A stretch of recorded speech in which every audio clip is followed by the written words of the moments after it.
Di balik kabut pekat Gunung Kawi, tersimpan rahasia kelam yang sudah diwariskan dari generasi ke generasi. Konon, di sana ada jalan pintas menuju kekayaan. Namun, setiap kekayaan selalu dibayar dengan harga yang lebih mahal. Nyawa, jiwa, bahkan keluarga. Cerita ini mengikuti perjalanan Suryo, seorang pria miskin yang terlilit hutang. Demi menafkahi istri dan anaknya, ia nekat mencari jalan gelap melalui ritual pesugihan di Gunung Kawi. Apa yang awalnya terlihat seperti berkah, perlahan berubah menjadi teror tanpa akhir. Bisikan gaib, mimpi buruk, hingga sosok menyeramkan mulai menghantui rumahnya. Hidup Suryo seakan tak lagi miliknya. Kekayaan mengalir deras, tapi satu persatu orang yang ia cintai justru jatuh sakit, tersiksa, hingga meregang nyawa. Suryo sadar, setiap koin emas yang ia genggam hanyalah darah yang menetes dari pengorbanan yang tak terlihat. Apakah Suryo bisa lepas dari ikatan gaib Gunung Kawi?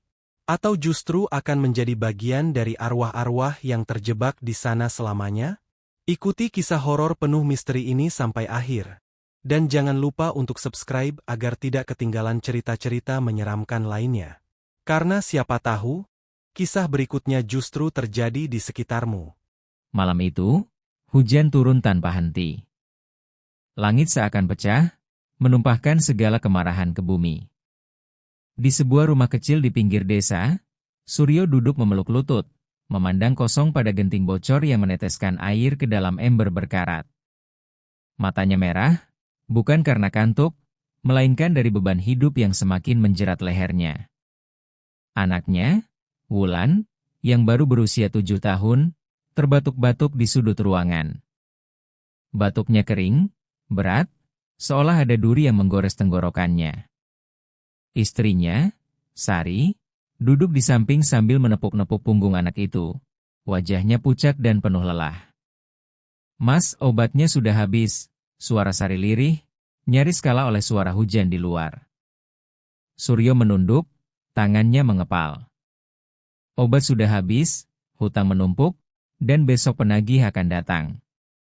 Ia sudah bekerja serabutan, dari kuli bangunan hingga mengangkut hasil panen tetangga, tapi uang yang masuk tak pernah cukup. Malam itu, ketika pikirannya buntu, datanglah Bramo, seorang pria tua yang dikenal sering membantu orang-orang kepepet. Tubuhnya kurus, kulitnya keriput, namun matanya menyimpan sesuatu yang membuat siapapun tak betah menatap terlalu lama. "Aku sudah bilang, Sur. Hidupmu tak akan berubah kalau hanya mengandalkan keringat. Ada jalan lain, jalan yang lebih cepat," ucap Bramo sambil tersenyum tipis. Suryo menelan ludah. Ia tahu maksud pria itu. Desas-desus tentang pesugihan Gunung Kawi bukan hal baru baginya. Banyak orang yang tiba-tiba kaya raya, membangun rumah megah, membeli mobil, tapi di balik semua itu selalu ada cerita seram. Anak yang mati mendadak, keluarga yang hilang, atau orang kaya yang tubuhnya ditemukan gosong tanpa sebab. Namun malam itu, rasa takut kalah oleh keputusasaan. "Apa benar bisa, Mbah?" tanya Suryo, suaranya bergetar. "Semua ada harganya," jawab Bramo singkat. 2 hari kemudian, saat malam bulan purnama, Suryo mengikuti Bramo naik ke lereng Gunung Kawi. Jalan setapak itu sunyi, hanya suara serangga dan angin yang menggoyang pepohonan. Aroma tanah basah bercampur bau dupa yang dibawa Bramo membuat dada Suryo sesak. Di tengah hutan, mereka sampai di sebuah pohon besar yang konon sudah berusia ratusan tahun. Akarnya menjulur keluar dari tanah seperti tangan raksasa yang ingin meraih siapapun yang mendekat. Bramo menancapkan dupa, lalu mengeluarkan seekor ayam hitam dari karung. "Ingat, Sur. Sekali kau mengucap janji, tak ada jalan kembali." Suryo menggigit bibir, wajah Wulan yang pucat terbayang di matanya. Ia ingin anaknya sembuh, ia ingin hutangnya lunas, ia ingin hidupnya berubah. "Aku siap." Bramo menyembelih ayam itu, darahnya ditampung dalam mangkuk tanah liat. Bau amis bercampur dengan asap dupa, membuat kepala Suryo pening. Lalu, Brahmo menyuruhnya duduk bersila, menutup mata, dan mengucap janji. Aku, Suryo, menyerahkan kesetiaanku pada penguasa Gunung Kawi. Sebagai gantinya, berikan aku jalan menuju kekayaan. Hening. Namun tiba-tiba, dari balik kegelapan hutan, terdengar suara berbisik. Suara lirih, panjang, seolah berasal dari perut bumi. Janji diterima. Seketika, angin bertiup kencang, meniup habis dupa yang menyala. Pohon besar itu bergetar, daunnya bergemerisik meski udara sekitar tetap hening. Suryo terlonjak, tapi Brahmo hanya tersenyum. Mulai malam ini, hidupmu tak akan pernah sama, Sur. Beberapa hari setelah ritual itu, segalanya berubah. Orang yang tadinya menagih hutang, tiba-tiba melunasi semua tanpa perlawanan, bahkan menyerahkan lebih banyak uang. Warung kecil Sari yang sebelumnya sepi, mendadak dipenuhi pembeli. Bahkan Suryo yang hanya kulis rabutan, tiba-tiba dipanggil orang kaya untuk mengurus proyek besar. Uang mengalir deras. Rumah reot mereka direnovasi, motor baru dibeli, bahkan Wulan dibawa ke rumah sakit dengan perawatan terbaik. Semua tampak seperti keajaiban. Namun keajaiban itu segera berubah jadi mimpi buruk. Malam-malam Suryo tak lagi tenang. Ia sering terbangun dengan tubuh basah kuyup karena keringat dingin. Dalam mimpinya, ia melihat sosok tinggi hitam dengan mata merah menyala, berdiri di sudut kamarnya. Sosok itu tak pernah berbicara, hanya menatap, seakan menagih sesuatu. Wulan, yang sudah mulai sehat, tiba-tiba sering ketakutan. Ayah, ada orang di luar jendela, katanya suatu malam sambil menangis. Saat Suryo mengecek, tak ada siapapun di luar, hanya kabut pekat yang menggantung. Suatu pagi, Sari menemukan jejak kaki basah di dapur. Aneh, karena semalam hujan tak turun. Jejak itu besar, lebih besar dari kaki manusia, dan arahnya menuju kamar Wulan. Semakin hari, semakin jelas bahwa ada sesuatu yang ikut masuk bersama kekayaan itu. Malam-malam Suryo dipenuhi suara-suara aneh. Ketukan di pintu padahal tak ada orang, bisikan namanya di telinga, bahkan bau amis darah yang muncul tiba-tiba di kamar. Puncaknya, pada malam ke-14 setelah ritual, Suryo terbangun dan mendapati Wulan duduk di lantai kamar. Matanya kosong, wajahnya pucat. Wulan, panggilnya panik. Anak itu menoleh perlahan, lalu dengan suara yang bukan miliknya, ia berbisik. Janji harus dibayar. Darah Suryo berdesir. Ia mengguncang bahu anaknya, tapi Wulan terkulai lemah, pingsan. Di saat itu, Suryo baru sadar. Kekayaan yang ia genggam bukanlah rezeki, melainkan jerat. Gunung Kawi sudah menancapkan kukunya dalam hidupnya, dan ia tahu, sesuatu yang lebih menyeramkan akan datang menagih. Sejak malam Wulan kerasukan suara asing itu, rumah Suryo tak pernah sama lagi. Seolah udara di dalamnya berubah lebih dingin, lebih berat.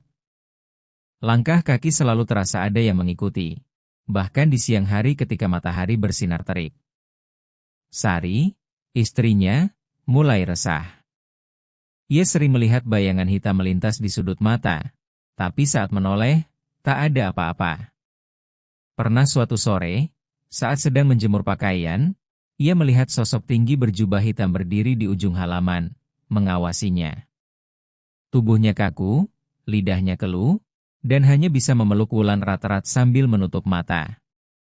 Ketika ia berani membuka mata kembali, sosok itu sudah lenyap. Mas, apa yang sebenarnya sudah kamu lakukan? Suara Sari bergetar suatu malam. Suryo hanya terdiam. Ia ingin jujur, tapi lidahnya seperti terkunci.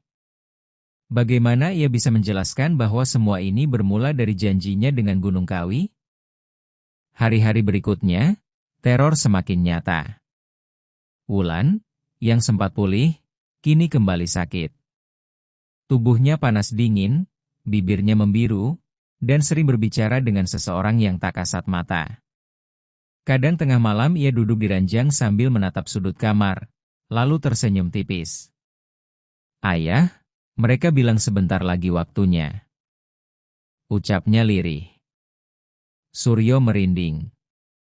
"Siapa, Nak? Siapa yang bilang begitu?" "Teman-teman ayah," jawab Wulan sambil menunjuk ke arah kegelapan. Suatu malam, ketika hujan deras, terdengar suara ketukan keras di pintu depan. Tok! Tok! Tok! Suryo membuka pintu dengan hati-hati. Kosong. Hanya deras hujan dan angin yang mengguncang pepohonan. Tapi begitu ia menutup pintu, terdengar suara ketukan lagi, kali ini dari arah belakang rumah. Suryo menyalakan lampu dapur. Dan di sana, di lantai basah, ia melihat jejak kaki yang sama seperti sebelumnya. Besar, panjang, basah, seolah milik makhluk raksasa. Jejak itu berhenti tepat di depan kamar Wulan. Tubuhnya gemetar. Ia masuk ke kamar dan menemukan anaknya sudah duduk tegak di ranjang dengan mata terpejam. Bibirnya berkomat-kamit. "Wulan?" Suryo mendekat. Anak itu membuka mata perlahan. Bola matanya tak lagi hitam, melainkan putih seluruhnya. Dengan suara serak, ia berkata, "Waktumu hampir habis bayar dengan darahmu, atau darah keluargamu yang jadi ganti." Suryo jatuh terduduk. Hatinya tercabik. Ia tak sanggup kehilangan Wulan. Pagi berikutnya, Suryo memberanikan diri menemui Bramo. Orang tua itu sudah menunggunya di warung kopi pinggir jalan, seolah tahu Suryo akan datang. "Sur, aku sudah bilang. Janji tak bisa ditarik kembali," ucap Bramo tenang. "Aku tak peduli harta itu. Ambil kembali semua, asal jangan anakku."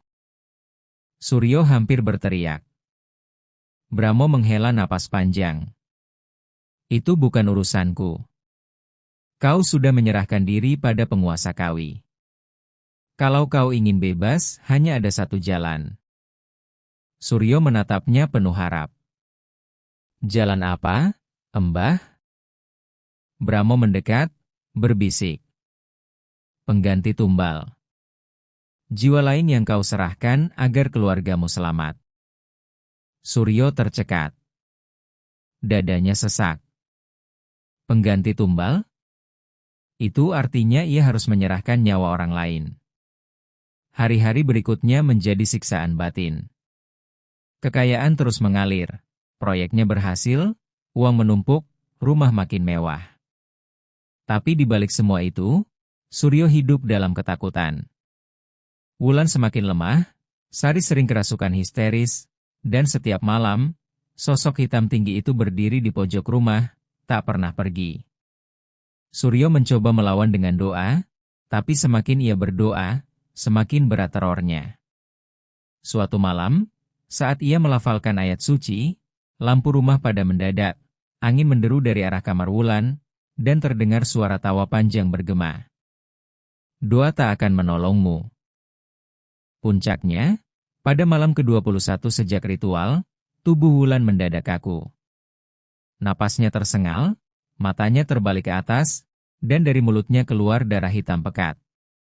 Sari berteriak histeris, sementara Suryo memeluk anaknya sambil menangis. Tiba-tiba, suara asing keluar dari mulut kecil Wulan. "Waktumu habis. Bayar dengan jiwa, atau kami ambil anakmu." Suryo menangis sejadi-jadinya. Ia memohon, ia mencium tangan anaknya, ia memeluk tubuh mungil itu yang semakin dingin. "Ambil aku." "Jangan anakku," jeritnya. Dan seketika, Wulan membuka mata. Bola matanya kembali hitam, tapi wajahnya pucat pasi. Ia pingsan, namun masih bernapas. Suryo menoleh ke arah sudut kamar. Di sana, sosok hitam dengan mata merah menatapnya. Senyumnya menyeringai, seolah puas dengan penderitaan Suryo. Malam itu, Suryo berjalan seorang diri keluar rumah. Hujan rintik turun, kabut tebal menyelimuti jalan desa. Langkahnya berat, matanya bengkak, pikirannya kacau. Kata-kata Bramo terus terngiang, pengganti tumbal. Ia sadar, jika ia tak memberikan tumbal, maka Wulan yang akan diambil. Di persimpangan jalan, ia berhenti.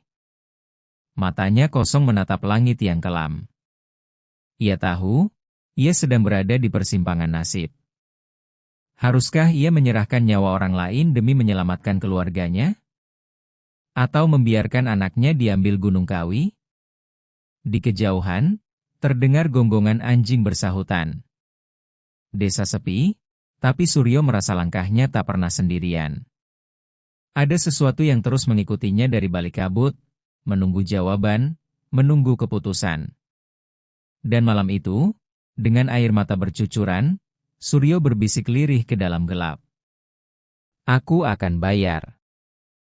Sejak malam itu, Suryo tak lagi sama. Matanya cekung, wajahnya kusut, langkahnya gontai. Uang menumpuk di meja, emas berkilauan di lemari, tapi semua itu bagai racun yang mencekik. Setiap ia menatap wajah pucat Wulan yang tertidur, hatinya remuk. Anak sekecil itu sudah harus menanggung beban dosa ayahnya. Ia tahu, satu-satunya jalan untuk menyelamatkan putrinya hanyalah menyerahkan tumbal. Jiwa lain, darah segar, sebagai ganti. Malam berikutnya, Suryo berjalan ke pasar desa. Lampu-lampu minyak berkelip, menyoroti wajah-wajah orang kecil yang berjuang hidup sama sepertinya dulu. Ia memandang para pedagang sayur, tukang becak, bahkan anak-anak kecil yang berlari-lari. Dadanya terasa ditusuk. Bagaimana mungkin ia memilih salah satu dari mereka untuk mati? Namun bisikan itu tak pernah berhenti. Suara asing yang dulu keluar dari mulut Wulan kini mengikuti langkahnya. Cepat atau anakmu yang kami ambil. Suryo menutup telinga, berjalan tergesa pulang, tapi suara itu malah semakin keras, bergema di dalam kepalanya. Hingga akhirnya, ia tak tahan lagi. Tengah malam, Suryo duduk di teras rumah. Pisau dapur berkilat di tangannya. Tangannya gemetar, matanya basah. Ia sudah memilih. Korban itu bukan orang asing, bukan tetangga, bukan sahabat. Ia memilih satu-satunya orang yang tak berdaya menolak, istrinya sendiri, Sari. Air mata mengalir deras di pipinya. Hatinya berontak, tapi pikirannya digenggam erat oleh ketakutan. Ia teringat wajah Wulan yang pucat, tubuhnya yang ringkih. Jika ia tak bertindak, anak itu akan benar-benar mati. Suara asing itu kembali berbisik di telinganya. Istrimu darahnya cukup untuk membayar. Sari terbangun saat merasakan dinginnya besi di lehernya. Matanya melebar, melihat suaminya berdiri dengan pisau terangkat. Mas, apa yang kamu lakukan? Suaranya bergetar. Suryo menangis, tubuhnya gemetar. Maafkan aku, Sar demi Wulan. Aku tak punya pilihan. Sari menjerit, mencoba melawan, tapi tubuhnya lemah. Ia berusaha meraih tangan Suryo, menatapnya dengan mata penuh luka. Mas, jangan. Kalau aku harus mati, biarlah, tapi jangan jadi budak mereka. Lepaskan dirimu, Mas. Kata-kata itu menusuk hati Suryo. Tapi semakin ia ragu, semakin kuat suara-suara gaib memekik di kepalanya. Lakukan. Atau anakmu yang kami ambil malam ini juga. Suryo menutup mata. Dengan tangis pecah, ia mengayunkan pisau itu. Darah memercik, teriakan menggema, lalu hening. Tubuh Sari tergeletak di lantai, matanya terbuka kosong, menatap suaminya tanpa nyawa. Darahnya mengalir deras, meresap ke tanah, meninggalkan bau amis yang menusuk. Dan saat itu juga, rumah berguncang. Lampu padam, angin berhembus kencang, dan suara tawa panjang terdengar dari segala arah. dari dinding, dari atap, dari dalam tanah. Tumbal diterima. Suryo jatuh berlutut, memeluk tubuh istrinya yang dingin. Tangisnya pecah, menyesali keputusan yang baru saja ia buat. Tapi di tengah kesedihannya, ia mendengar suara langkah kecil mendekat. Wulan. Anak itu berdiri di ambang pintu, wajahnya pucat, matanya sayu. Ia menatap tubuh ibunya yang berlumuran darah, lalu menoleh ke ayahnya. Kenapa, Yah? Kenapa ibu? Suryo tak sanggup menjawab.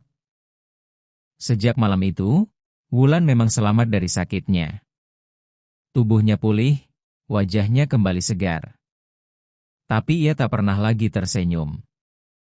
Rumah itu kini hanya dihuni ayah dan anak, dengan bayangan kematian Sari yang terus menghantui. Setiap malam, Suryo mendengar suara langkah kaki Sari di dapur, mendengar suara sendok beradu di piring, bahkan mencium wangi melati yang dulu selalu dipakainya. Kadang, di tengah tidur, ia merasakan tangan dingin menyentuh pipinya. Saat membuka mata, ia melihat wajah pucat istrinya menatapnya dari samping ranjang. Namun yang paling mengerikan adalah Wulan. Anak itu sering duduk diam berjam-jam, menatap kosong ke arah sudut ruangan. Ketika Suryo bertanya, Wulan menjawab dengan suara pelan. Ibu ada di sini, Yah? Dia bilang ayah sudah memilih jalan yang salah. Hari-hari Suryo semakin gelap. Uang makin banyak, bisnis makin maju, tapi hatinya hancur.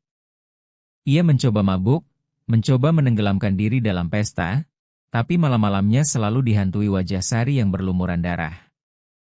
Hingga suatu malam, ia bermimpi berdiri kembali di bawah pohon besar di Gunung Kawi. Kabut pekat menyelimuti, dan dari dalam kabut itu muncul sosok hitam tinggi dengan mata merah menyala. Sosok itu mendekat, suaranya bergema. Janji belum lunas. Tumbal akan terus ditagih sampai akhir hayatmu. Suryo berteriak, mencoba lari, tapi akar-akar pohon itu meraih kakinya, menyeretnya masuk ke dalam tanah. Ia terbangun dengan tubuh basah kuyup oleh keringat, jantung berdegup kencang. Dan di samping ranjang, Wulan duduk menatapnya. Senyumnya tipis, matanya kosong. Ayah, besok giliran siapa? Hari-hari setelahnya, orang-orang desa mulai berbisik. Rumah Suryo makin megah, tapi suasananya angker. Banyak yang mengaku mendengar jeritan perempuan di malam hari, atau melihat bayangan perempuan berlumuran darah di jendela. Suryo sendiri semakin tenggelam dalam kegilaan. Ia tak bisa membedakan mana yang nyata, mana yang tidak. Kadang ia berbicara dengan sosok istrinya yang sudah mati, kadang ia menatap Wulan dengan tatapan kosong, takut suatu saat anak itu juga akan diambil. Pada akhirnya, ia sadar, pesugihan Gunung Kawi bukan jalan menuju kemakmuran. Ia hanyalah jalan pintas menuju neraka dunia. Dan ketika malam ke-40 tiba, Suryo ditemukan tewas tergantung di pohon besar belakang rumahnya. Matanya melotot, lidahnya terjulur, tapi yang paling mengerikan adalah senyum menganga di wajahnya. Senyum yang tak pernah ia tunjukkan selama hidup. Di samping pohon itu, Wulan duduk tenang, mengelus boneka lusuh. Ia berbisik lirih, seakan berbicara pada seseorang yang tak terlihat. Ibu, ayah sudah menebusnya. Sekarang giliran kita menunggu di Gunung Kawi. Kabut pekat turun malam itu, menelan rumah megah Suryo dalam keheningan. Dan sejak hari itu, orang-orang percaya, satu arwah baru telah menjadi bagian dari Gunung Kawi, menunggu mangsa berikutnya yang berani berjanji dalam gelap.